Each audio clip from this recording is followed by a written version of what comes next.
In 2011, India won the World Cup after many years. And for an entire generation, including myself, that was a breakthrough moment. That was a moment of deliverance, of course, because every 4 years, the childhood memory was India will win the World Cup and will not end up winning. But finally, we won. So, an entire generation had validation and collective euphoria like you've never seen before. The very next year, Unmukt in Australia scores a flamboyant century in the final and wins the World Cup, the Under 19 World Cup. Immediately, overnight, he becomes a media sensation. The next big thing in cricket, comparing him to Virat Kohli, etc. And as a cricket fan, you're like, okay, he's the next rising superstar, charming looking young boy, he's going to go on and rule the cricket. What happens next? A few years later, I clearly remember I looked at my phone and there was a notification Unmukt Chand retires from Indian cricket. Got me thinking, such a bright, prodigious talent, what happened? I reached out to him. Then I followed the entire journey and I realized that there's a story and there's a story beyond cricket. Because exceptional, once in a generation talent, not all of us can relate to. What we can relate to is things not going how we had planned.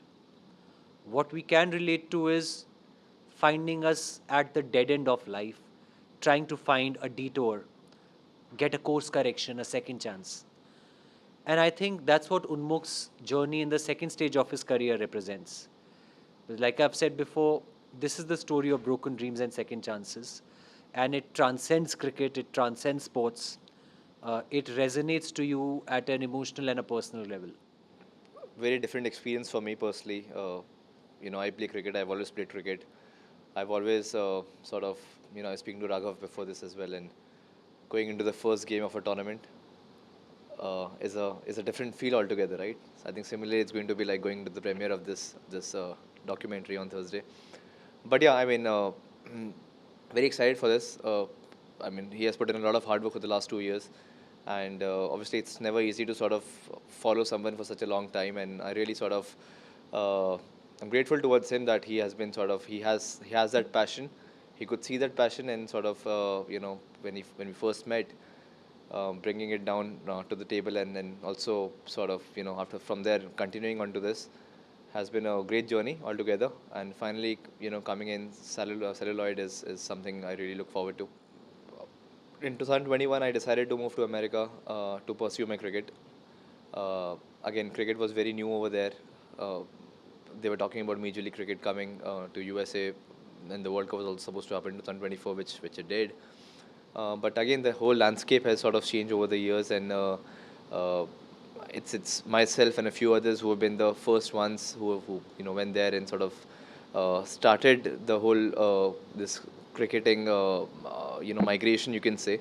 So a lot of players now have moved there from different parts of the world. So again, I mean, it's all about growing the sport. I really feel that we have a lot of cricket. It's a different craze in India altogether, but the way it's growing in America and other parts of the world is something which is very important for the future of the sport. And I really look forward that in the next few years, U.S. cricket is also going to be at the top, playing against the top teams, doing well against them. Unmukt and I spent upwards of 2 years in this journey on this journey together. I clearly remember it was one early winter afternoon. I called him in the US that Unmukt, I'm in the US and we've been talking about this. Let me come down and meet you. I came down to San Francisco, had lunch with his family. He and I, we spent the entire day. I was hoping we'll do a 1 hour, 2 hour meeting. We ended up spending the entire day together. And that is the foundational stone for documentary filmmaking. The relation between the director and the subject of the documentary is one that is based on mutual trust and a shared common goal. And I think that's something we clicked on very early. Obviously, we both came from Delhi. I used to play cricket like every second child in this country, not at a competitive level, of course, but that love for the sport was equal. So there was that familiar milieu from which we came up. There was that idea of the world that Delhi is or how cricket functions at the grassroots level. And then his story stood out for me. What followed was at least 6 to 7 trips to the US when he's playing a tournament or when we have to shoot other parts of the story. Him coming to India, shooting those parts as well. And I saw how, for a sports person, some things remain constant, like your dedication to your routine, fitness, etc. But you can see that ahead of a big tournament, somebody's tensed. After a nice run, a nice performance, somebody's relaxed and looking forward to the next selection. It's very human things to see. And I think those are the subtle things we've thought of bringing out in this documentary as well. The success of documentaries to a large extent has to be credited to the streaming platforms, not only in India but worldwide. They've made it mainstream, they've made it entertaining. But documentary as an art form, as an entertainment form, should not stop there. Worldwide, you see documentaries releasing in theaters. And I think with his story, set against the backdrop of cricket, with that emotion of following your dream, following a dream where you're not only you as a young cricketer or young sportsman, but as parents, as family, you give it your everything, is a relatable, wide emotion.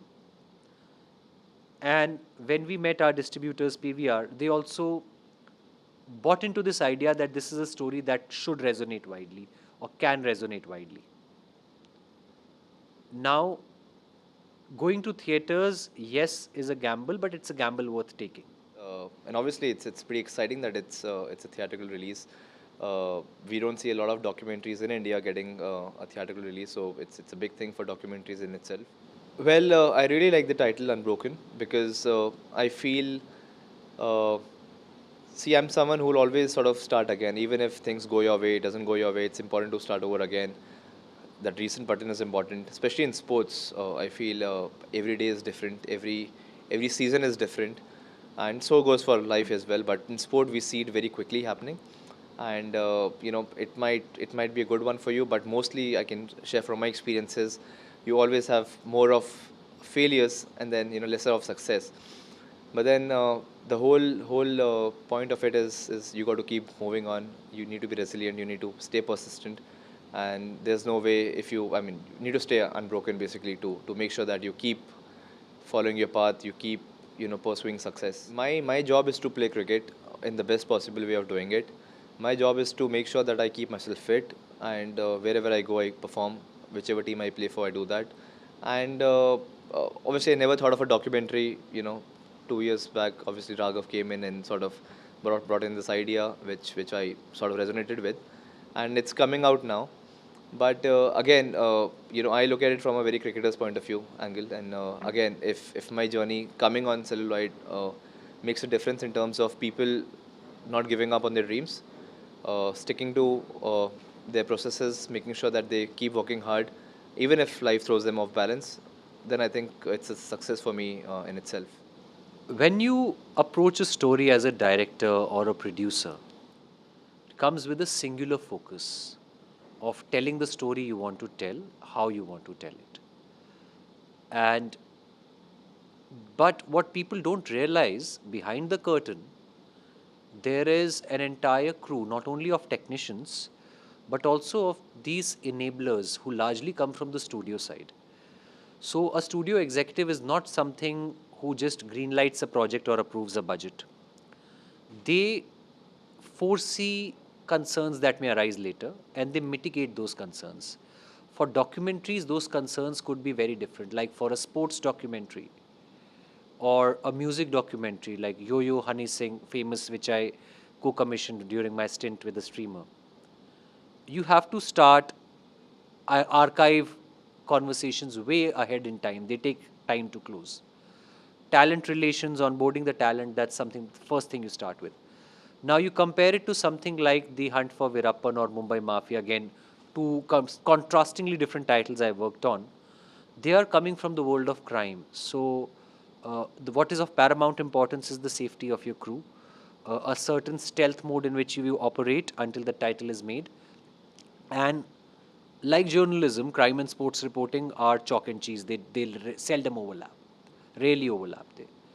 Uh, but when you work as a director or a producer, once you've locked your subject, once you've locked your genre, obviously you will pay attention to the nuances, but your role as a storyteller doesn't change. Your idea is you tell a story in the most compelling manner, reach out to as far wide an audience as possible, and it should have that singular signature that every storyteller, every author has.